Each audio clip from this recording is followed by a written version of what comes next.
दिल्ली में आज एक ऐसी मीटिंग हुई जिसकी चर्चा बहुत है।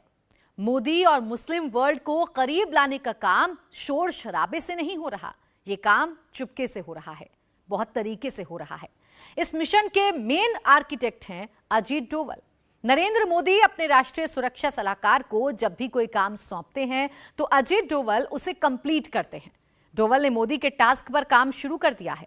आने वाले दिनों में डोवल मुसलमानों को समझाएंगे, मुसलमानों को सही बात बताएंगे, ताकि अगर कोई मुसलमानों को भड़काए तो मुसलमान बहकावे में ना आए। मोदी ने डोवल को यह मिशन इस वक्त क्यों सौंपा, इसके पीछे का गणित, स्ट्रैटेजी और पॉलिटिक्स सब कुछ इस रिपोर्ट में दिखाते हैं।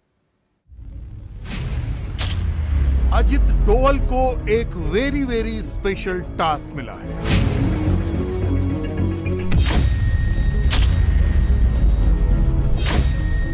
नरेंद्र मोदी ने डोवल को 24 का एक टारगेट दिया है। अब की बार वाया मक्का, क्या डोवल करेंगे मुसलमान वोट पक्का? मदनी ने यूसीसी पर तैयार किया एक नया पर्चा।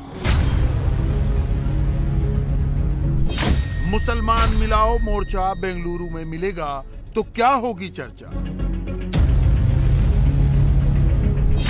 मोदी के दुश्मन मेल मुलाकात बढ़ाने लगे हैं क्योंकि चुनाव करीब आने लगे हैं।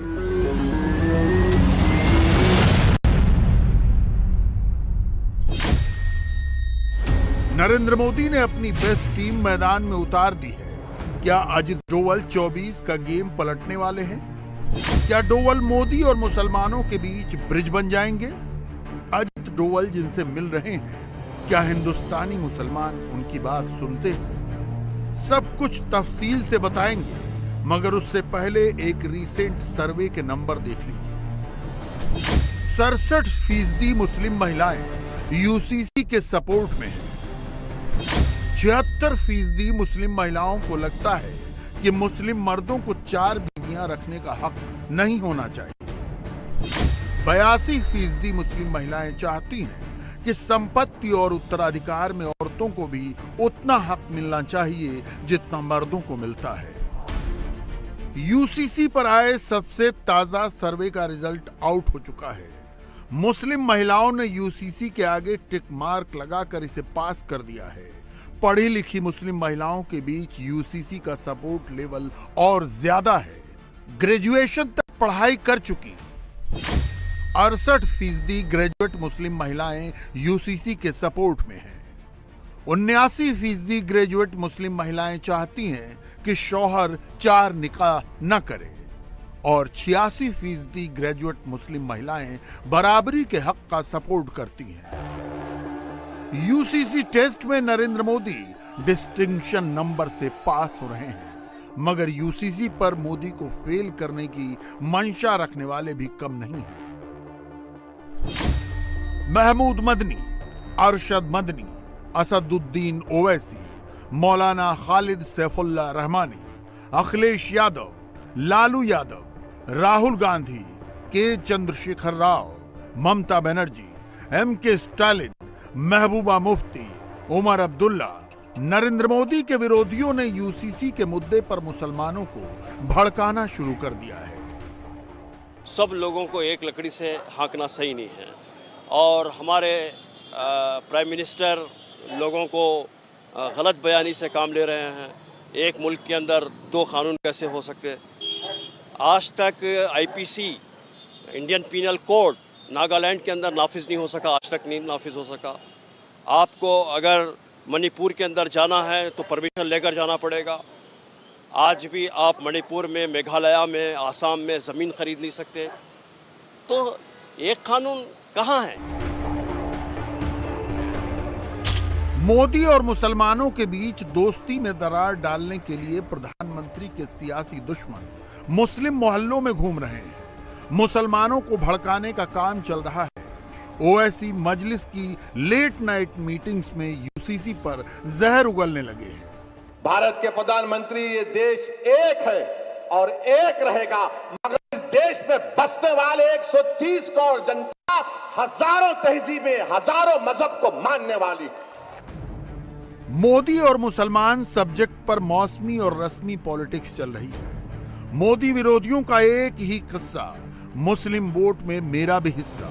हाथ मिलाओ मोर्चा असल में मुसलमान मिलाओ मोर्चा बनकर रह गया है। जिनको मुस्लिम वोट चाहिए वो फिर से बेंगलुरु में इकट्ठा होने वाले हैं। इस बीच हिंदुस्तानी मुसलमानों के सबसे बड़े संगठन जमीयत उलेमाए हिंद ने भी रिंग में अपना हैट फेंक दिया है।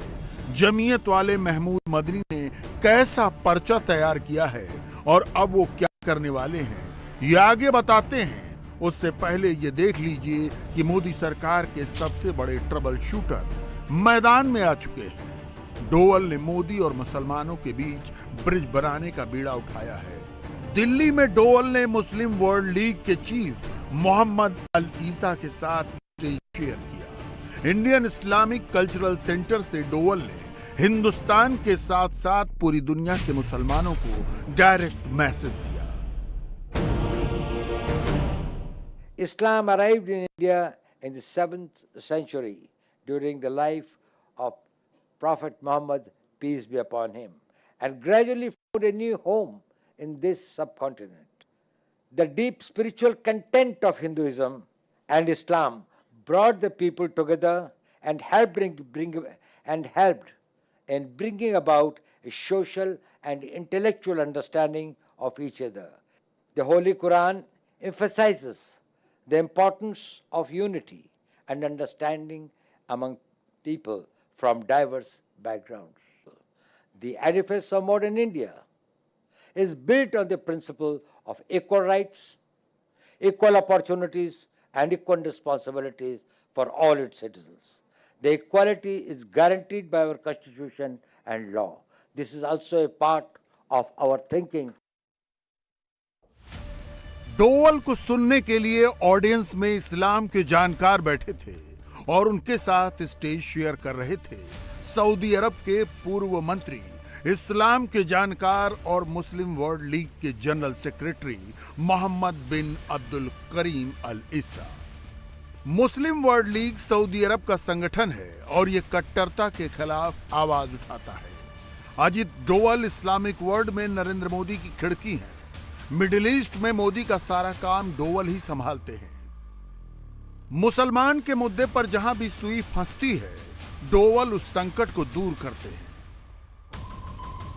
अगस्त 2019 में जब जम्मू कश्मीर से धारा 370 हटाई गई तो डोवल ने कश्मीर जाकर मोर्चा संभाला। फरवरी 2020 में दिल्ली में दंगे भड़के तो डोवल ने ही दंगा प्रभावित इलाकों में जाकर शांति बहाल कराई। अप्रैल 2020 में निजामुद्दीन मरकज में कोरोना विस्फोट हुआ तो डोवल ने मौलाना साद से बात करके मरकज की बिल्डिंग खाली कराई। आपको लगता होगा कि इंडियन इस्लामिक कल्चरल सेंटर के एयर कंडीशन्ड हॉल में अंग्रेजी में दिया गया भाषण क्या असर करेगा, जबकि शहर शहर गांव गांव लाउड स्पीकर लगाकर जहर उगला जा रहा है। अगर आप भी ऐसा सोचते हैं तो एनएसए अजित डोवल को एक बार फिर सुनिए।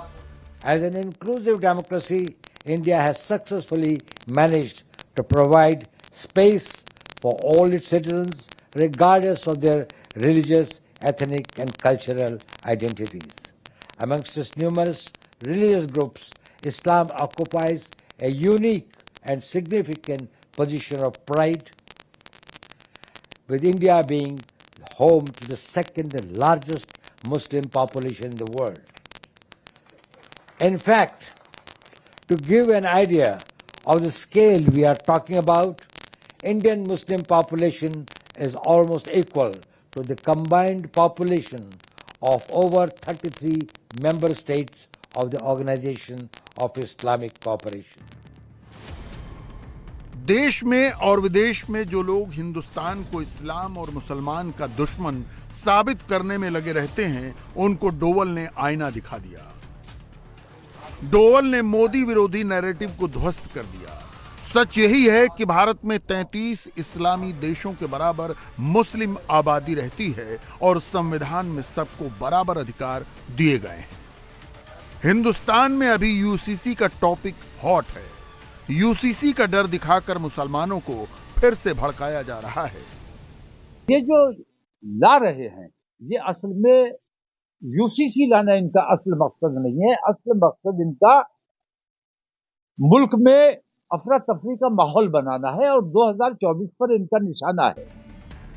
दिल्ली में जमीयत उलमाए हिंद ने बैठक करके ये डिसाइड किया कि वो सभी पार्टियों के सांसदों से मिलेंगे और यूसीसी पर अपनी बात समझाएंगे। जमीयत के चीफ महमूद मदनी बीजेपी सांसदों से भी मुलाकात करेंगे। Mahmood Madani Congress, BJP, JDU, Samajwadi party, Aam Aadmi party, TMC, BSP, NCP, Shiv Sena, Uddhav, BRS, CPI और अन्य पार्टियों के सांसदों से मिलेंगे। मदनी सभी राज्यों के मुख्यमंत्रियों से भी यूसीसी पर सपोर्ट मांगेंगे। यूसीसी पर जमीयत की मुकम्मल राय क्या है, यह मदनी ने अभी खोलकर नहीं बताया। वो बस इतना कह रहे हैं कि यूसीसी मुसलमानों को टारगेट करने के लिए लाया गया है और इसकी आड़ में पर्सनल लॉ को निशाना बनाया जा रहा है। कुछ दिन पहले महमूद मदनी ने होम मिनिस्टर अमित शाह से मुलाकात की थी। उस मुलाकात के बाद महमूद मदनी बहुत दिनों तक चुप रहे, लेकिन यूसीसी के मुद्दे पर महमूद मदनी का रुख बदला है, क्योंकि उनके चाचा अरशद मदनी हार्ड लाइन पर चल रहे हैं।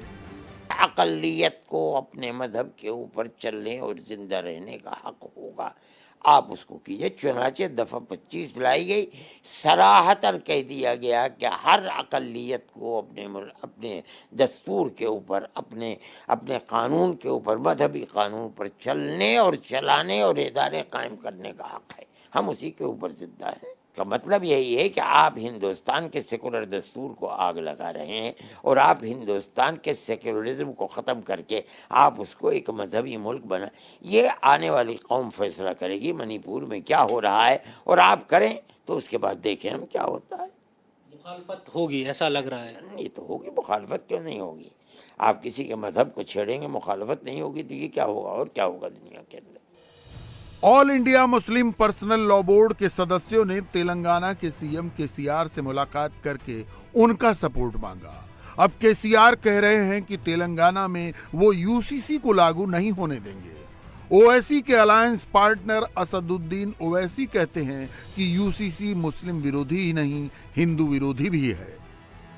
हमारे मुल्क में सीआरपीसी हर स्टेट में अलग है। हमारे मुल्क में 2 कानून है। अगर आप देखेंगे तो नागालैंड में सीआरपीसी का अभी तक इम्प्लीमेंटेशन नहीं हुआ। तो ये बात कहना प्रधानमंत्री का बिल्कुल गलत है। प्रधानमंत्री प्लुरलिज्म को पसंद नहीं करते। तो ट्राइबल का मसला है, सिर्फ नॉर्थ ईस्ट के ट्राइबल का नहीं है। अमित शाह अगर ये नागाज को बोल रहे हैं कि नहीं हम ट्राइबल्स को लॉ कमीशन एक्सेप्ट करेगा, तो फिर छत्तीसगढ़ के ट्राइबल का क्या होगा, तेलंगाना के ट्राइबल का क्या होगा, झारखंड के वो टेनेंसी लॉज का क्या होगा, छत्तीसगढ़ के ट्राइबल्स का क्या होगा। तो ये भारत की खूबसूरती उसका प्लुरलिज्म है, उसकी डाइवर्सिटी है, जो आरएसएस और बीजेपी को पसंद नहीं आती है।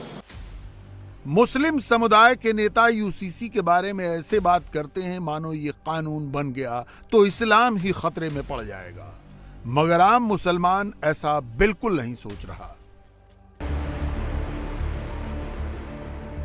यूसीसी के मुद्दे पर मुस्लिम महिलाओं की राय मोदी सरकार के फेवर में है।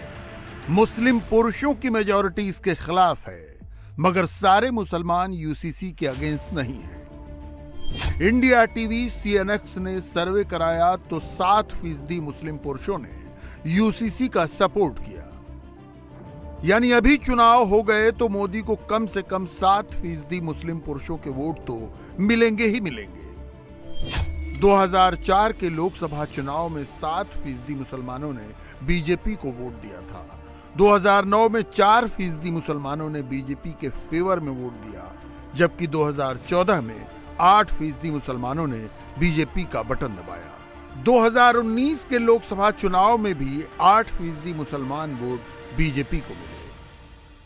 3 तलाक पर कानून बना तो मुस्लिम महिलाओं के बीच मोदी की पॉपुलैरिटी बढ़ी। अब 4 शादियों की मंजूरी देने वाले पर्सनल लॉ की जगह यूसीसी आएगा तो मोदी को मुस्लिम महिलाओं का वोट पहले से ज्यादा मिलेगा। इंडिया टीवी हर वक्त हर जगह डाउनलोड करने के लिए सर्च करें India TV news Google play store या ऐप स्टोर पर।